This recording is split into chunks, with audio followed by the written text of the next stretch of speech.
സങ്കീർത്തനങ്ങളിലും എന്നെ കുറിച്ച് എഴുതപ്പെട്ടിരിക്കുന്നതെല്ലാം പൂർത്തിയാകേണ്ടിയിരിക്കുന്നു എന്ന് ഞാൻ നിങ്ങളോടുകൂടെ ആയിരുന്നപ്പോൾ പറഞ്ഞിട്ടുണ്ടല്ലോ.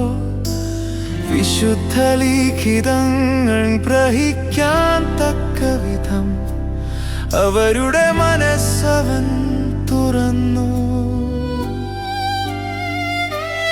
അവൻ പറഞ്ഞു, ഇങ്ങനെ എഴുതപ്പെട്ടിരിക്കുന്നു, ക്രിസ്തു സഹിക്കുകയും മൂന്നാം ദിവസം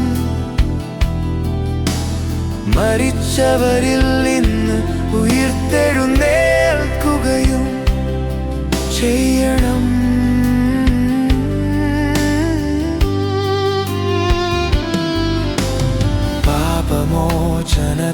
പാപമോചനത്തിനായുള്ള അനുതാപം അവന്റെ നാമത്തിൽ ജെറുസലേമിൽ ആരംഭിച്ച്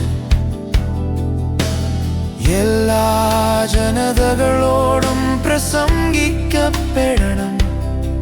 നിങ്ങൾ ഇവയ്ക്ക് സാക്ഷികളാണ്. എന്റെ പിതാവ് വാഗ്ദാനം ചെയ്തത് ഞാൻ നിങ്ങളുടെ മേൽ അയക്കും. അതിനാൽ ഉയരത്തിൽ നിന്നുള്ള ശക്തി ധരിക്കുന്നതുവരെ നഗരത്തിൽ തന്നെ വസിക്കുവിൻ.